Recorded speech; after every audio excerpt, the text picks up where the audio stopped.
Hello students, back to my channel. आज मैं आपको बताने वाली सॉल्यूशन ऑफ लीनियर क्वेश्चन, जो कि मैंने इसका पहले भी वीडियो डाला हुआ था कि सॉल्यूशन ऑफ लीनियर क्वेश्चन बताए हुए थे कि टू टाइप्स होते हैं, एक homogeneous linear question, second non homogeneous linear question.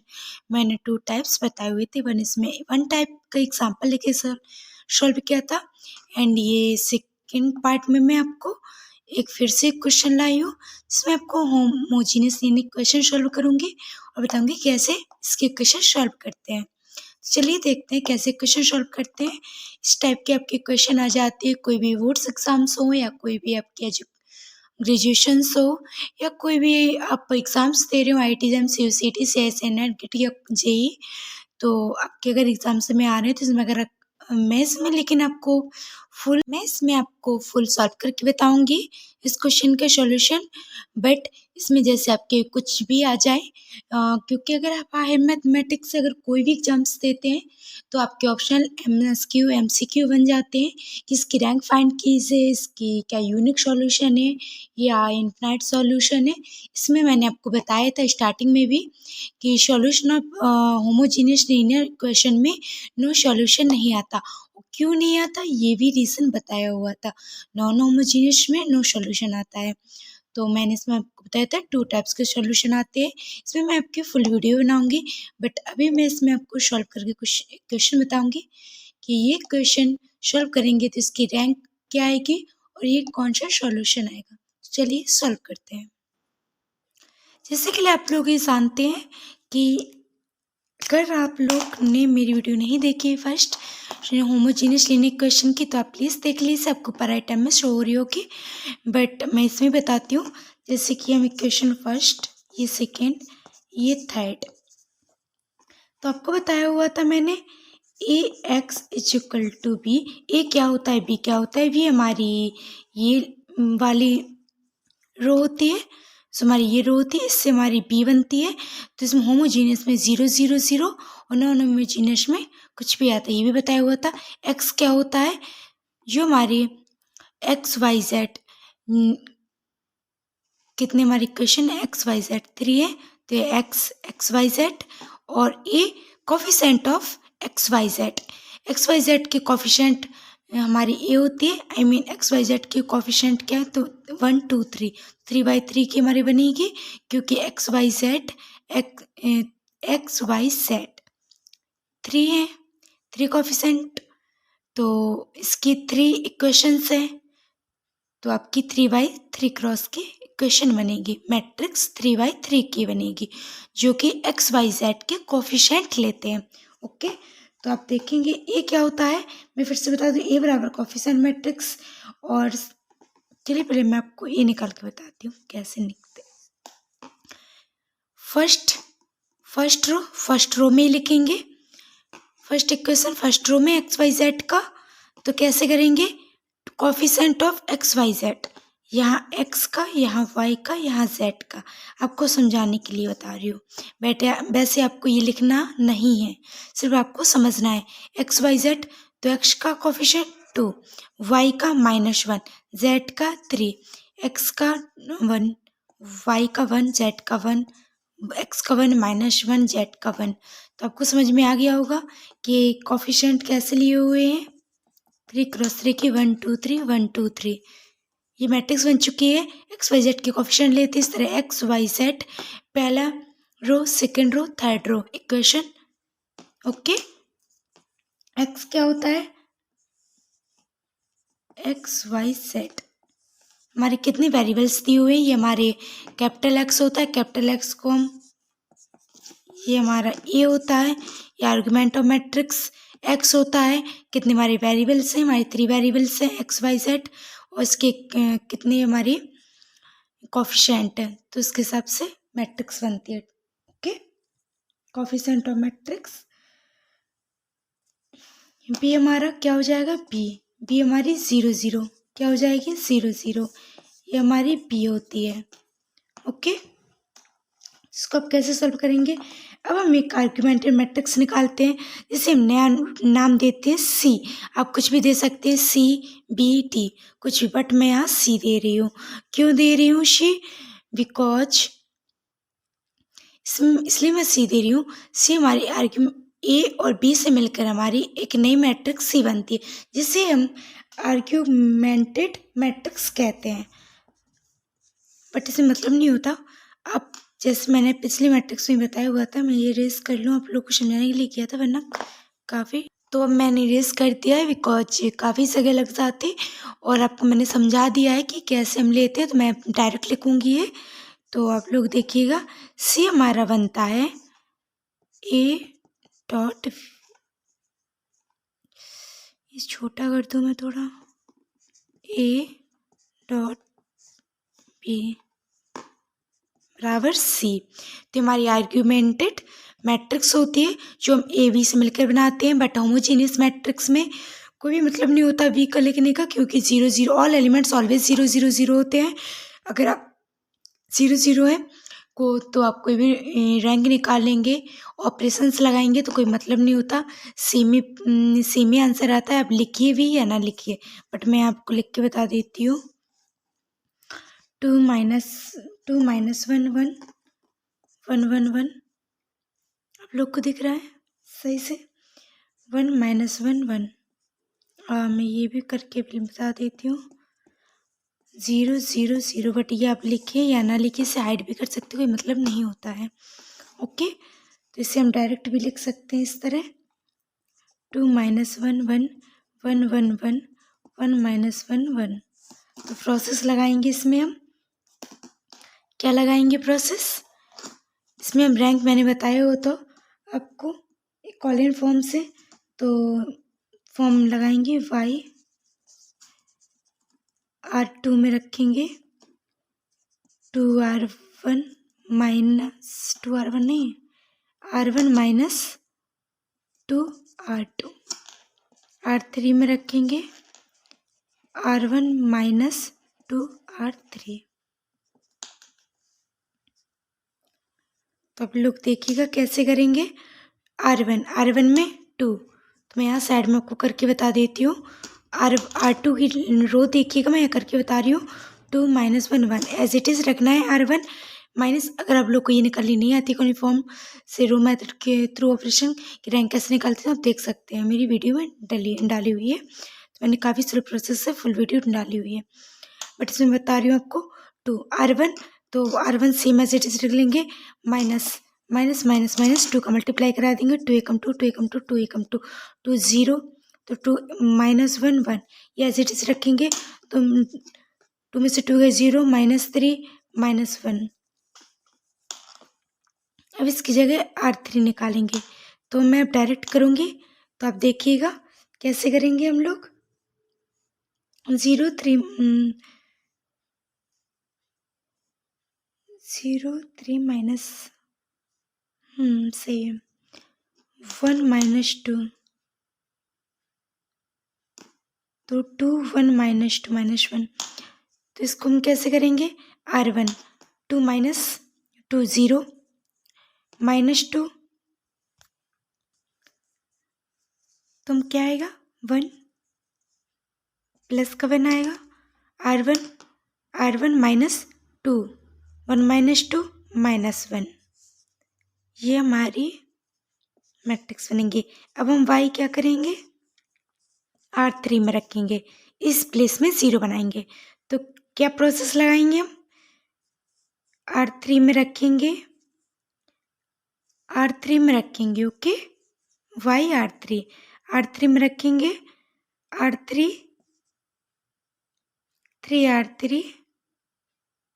3R3 plus R2, तो 2 माइनस 1 1 एज इट इज़ रखेंगे, माइनस 3 1 एज इट इज़ रखेंगे, 0 0 माइनस 3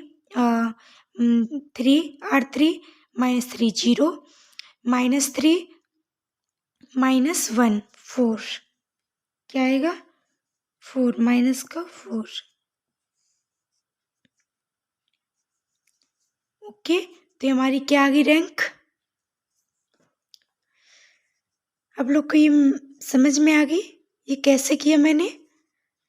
R3 रो R3 में रखा, 3R3 3 में मल्टीप्लाई किया थर्ड रो में, 3 का, तो 0 3 -3 प्लस R2, तो एज इट इज़ रख दिया, -3 -1, तो -3R3, तो 3 -3 0, -3 -1 -4, तो ये हमारी क्या है, रैंक 3।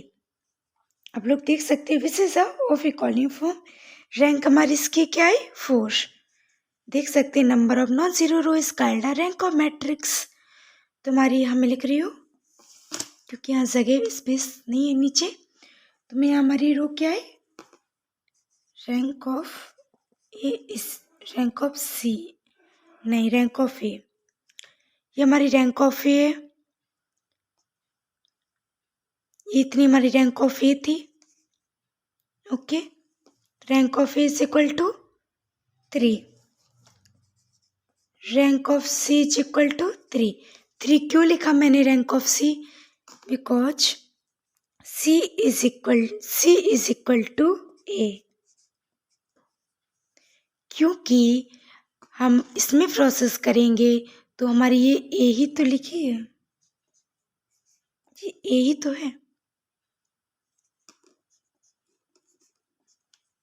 चलो ये नहीं लिखिए आप, ये कि ये मत लिखिए, बट ये ए ही तो है। देख सकते हैं आप लोग, क्या कोई फर्क पड़ा इस पे, ये मैट्रिक्स इस मैट्रिक्स में कोई डिफरेंस है नहीं, 0 0 0 लिखने का कोई मतलब नहीं है। आप अगर 0 0 लिखेंगे और नहीं लिखेंगे बट प्रोसेस ये करेंगे तो सेम ही आएगा।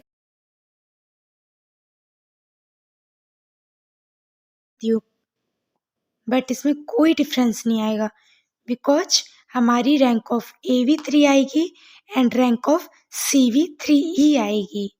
क्यों आएगी, चलिए मैं आपको बता देती हूँ। C इज इक्वल टू 2 -1 1 0 -3 -1 0 0 -4, और ये 0 लिख दिया मैंने। अब बताइए रैंक हम कैसे फाइंड करते हैं, रैंक हम तब फाइंड करते हैं जब हमारी पहली रो पूरी 0 हो जाए, तो हमारी रैंक में फ़र्क पड़ता है। बट हमारी जब number of non zero row is called are rank of matrix, ये मतलब हमारी रो एक भी मतलब कोई ना कोई वैल्यू है, नॉन ज़ीरो है, वह हमारी क्या होगी, रैंक। मैं आपको सिंपल तरीके से बता दूं, ये हमारी मैट्रिक्स ऑल जीरो होनी चाहिए, ऑल जीरो होनी चाहिए थी। अगर इस प्लेस में जीरो बन जाती तो हमारी रो मैट्रिक्स हो जाती, जीरो मैट्रिक्स हो जाती, सॉरी रो मैट्रिक्स तो है ही, जीरो मैट्रिक्स हो जाती। बट हमारी -4 होने की वजह से हमारी नॉन ज़ीरो आएगी, क्या आएगी, नॉन ज़ीरो। इसलिए अगर हम सी की रैंक भी फाइंड करेंगे तो हमारी 3 ही आएगी, 1 2 3। कितनी रैंक नॉन ज़ीरो रो है, 1 2 3, तो हमारी rank of C is equal to 3। और जब हम रैंक ऑफ ए निकालेंगे इतने का, ये हमारी ए है, तो 1 2 3 3, rank of A is equal to rank of C. Okay, तो हमारी rank of A is equal to rank of C के इक्वल आई, और हमारी 3x3 की मैट्रिक्स ही है, 0 लिखने का कोई मतलब नहीं होता। तो हमारी एन भी हमारी क्या है, n इज इक्वल टू 3, तो n इक्वल टू, ओके। और हमारा यही यूनिक सॉल्यूशन होता है, क्या यूनिक सॉल्यूशन होता है, जब हमारी property rank of is equal to rank of C is equal to n, number of row, जो भी हमारी 3x3 मैट्रिक्स है, नंबर ऑफ रो के इक्वल आ जाए, हमारी ये प्रॉपर्टी फॉलो करेगी तो हमारी यूनिक सॉल्यूशन देता है। तो हमारा यूनिक सॉल्यूशन हो जाएगा if rank of A is equal to rank of C is equal to n। Okay, और मैं आपको बता दूँ, this is case of linear equation rank of C is equal to rank of A, then the equation are must be consistence, must be consistence, remind रखिएगा, ध्यान से सुनिए। Thus, in case of linear equation, rank of C is equal to rank of A. Rank of A equal to rank of C. कुछ भी बोल लीजिए। The rank of C is equal to rank of A या rank of A is equal to rank of C. Okay, तो क्या होगी? If then the equation are must be consistent and they gives a solution. इसलिए homogeneous equation हमारा consistent solution देता है, inconsistent solution नहीं देता है। कंसिस्टेंट सॉल्यूशन में दो प्रकार के आते हैं, एक हमारा यूनिक सॉल्यूशन आता है, एक हमारा सेकंड इन्फिनाइट सॉल्यूशन आता है। और इनकंसिस्टेंट सॉल्यूशन में हमारी नो सॉल्यूशन आता है, जो कि इसमें नो सॉल्यूशन नहीं होता है। तो मैं यही बताने की आप लोगों को कोशिश कर रही हूँ कि thus in case of linear equations rank of C is equal to rank of A, rank of C is equal to rank of A, then the equation क्या होगी? आर मस्ट बी कंसिस्टेंस, तुम्हारी consistence होती है, क्या होती है? Consistence.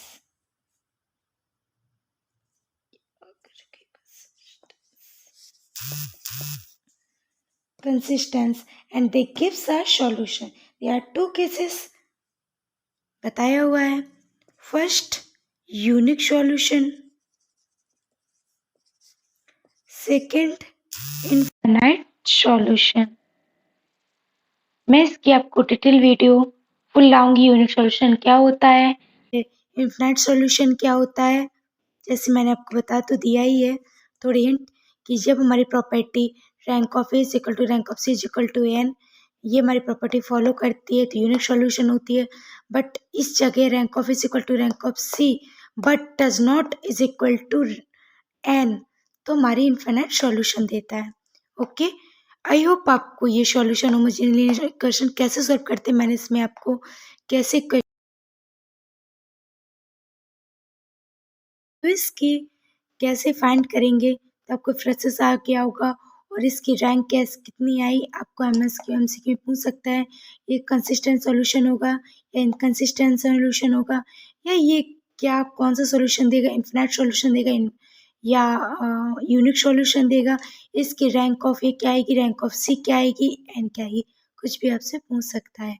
और आपके बोर्ड एग्जाम्स के सेशन में तो फुल सॉल्यूशन आता है, इसको आपको फुल सॉल्व करना पड़ता है, इसलिए मैंने फुल सॉल्यूशन भी दिया।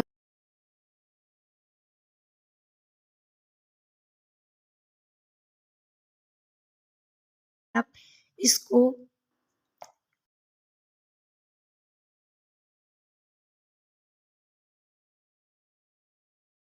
तो आप क्या सॉरी, शायद आपकी वॉइस मेरी वॉइस कट हो गई थी, ये वॉइस नहीं आई।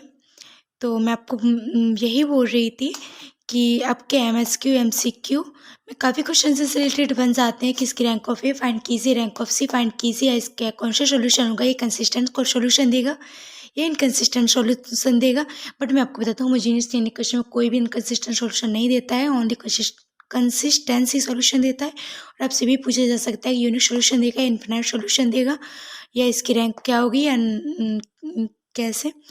तो आपको आईटी एमसीक्यू जो भी आप हाई मैथमेटिक्स से कोई भी एग्जाम्स दे रहे हैं कंपटीशन का, तो आपको एमसीक्यू एमएसक्यू में पूछे जाते हैं, बट आपको फिर भी सॉल्व करने पड़ते हैं। बट मैं आपको बता दूं बोर्ड या ग्रेजुएशन में आएगा तो आपको फुल सॉल्व करना ही पड़ता है, तभी आपको नंबर मिलते हैं फुल ऑफ मार्क्स। एंड आप अगर कंप्लीट एग्जाम्स में देंगे तब भी आपको ये मेथड आने चाहिए। इसकी ट्रिक होती है जल्दी सॉल्व करने की प्रैक्टिस, बट इसको आपको सॉल्व करते बनने आना चाहिए, तभी आप टिक लगा सकते हैं, वरना इस तरह नहीं लगा पाएंगे। तो थैंक यू सो मच। अगर आपको ये क्वेश्चन कैसे सॉल्व करते हैं, homogeneous linear equation, solution of linear equation कैसे सॉल्व करते हैं, अगर होमोजेनियस लीनियर इक्वेशन पहले तो आपको पहचानना आना चाहिए होमोजेनियस लीनियर इक्वेशन क्या होती है and non homogeneous linear equation क्या होती है। आपको ये एग्ज़ाम में नहीं आएगा कि होमोजीनियस लीनियर इक्वेशन दिया हुआ है या नॉन होमोजीनियस, ये तो मैंने बताया हुआ है। ये आपको पहचानना पड़ेगा कि हमारा होमोजीनियस लीनियर इक्वेशन है या नॉन होमोजीनियस इक्वेशन है। आपको डायरेक्ट इतनी इक्वेशन दी गई होगी और इसको आपको सॉल्व करना होगा। तो आपको बताया हुआ है कि होमोजीनियस इक्वेशन कब होता है, नॉन होमोजीनियस इक्वेशन कब होता है। जब होमोजीनियस इक्वेशन, जब हमारे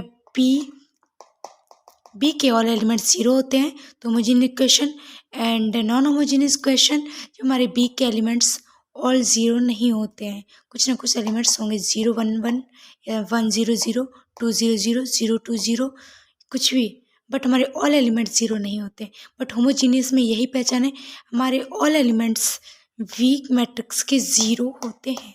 okay, thank you so much.